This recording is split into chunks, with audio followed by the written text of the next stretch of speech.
There's a point in every collapse where the body starts telling the truth before the mind can catch up.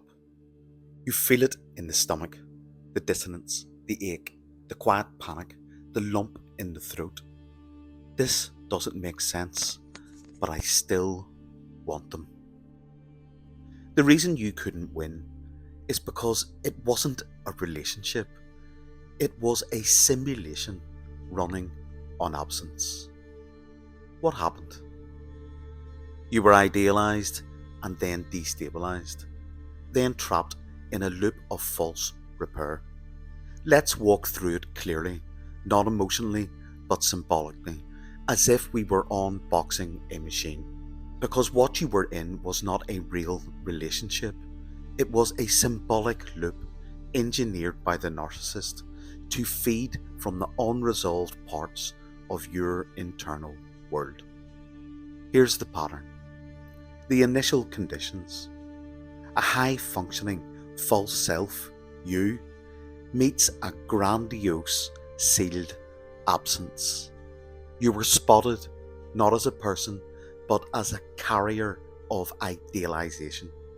They calibrated themselves to your deepest unmet need, and you responded, not because you were foolish, but because you had no internal map for what was happening. In MPIT terms, your organizing gate was bypassed through libidinal camouflage. The gate didn't fail because you were broken, it failed because it was murdered too well. Cold empathy plus symbolic confusion equals inverse mirrored reflexive apathy. Cold empathy allowed the narcissist to reflect your symbolic image back at you with precision, but no depth. You were seen, but only as an object in their simulation. As the shared fantasy formed, so did the Hall of Mirrors. In the background, inverse mirrored reflexive apathy began to build. A symbolic death spiral, masked by care, driven by consumption. You weren't being loved, you were being absorbed. Delay plus re-engagement equals collapse spiral. Every time you sensed the shift, when things went cold, when they contradicted themselves, when their care felt empty, you paused, you doubted yourself. Why? Because the symbolic absence was being re-triggered. The wound you never fully saw was being kept alive by the illusion of repair.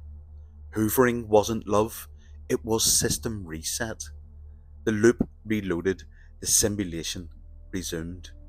And this happened so many times, you forgot where you ended and they began. Collapse didn't just happen, it was measured. MPIT shows us that collapse followed predictable inflection points. Idealization built a false scaffold. Devaluation applied mirror stress. Withdrawal mirrored the infantile split. You entered symbolic fragmentation. You weren't abused and discarded, you were inverted and silenced. This was the moment you started to feel unreal. That's not a feeling, that's psychic data. You had left your symbolic center. The survivor truth. You didn't miss the signs. The signs were designed to be missed. MPIT proves this isn't about missing red flags. It's about being re-entered into a trauma structure you never saw being built. This wasn't your first collapse. It was your most visible one. But now you have a language and now you have a framework. You are not in free fall. You are now narrating your own recovery from inside the system that tried to write you out. MPIT proves what survivors intuitively knew but can't always say.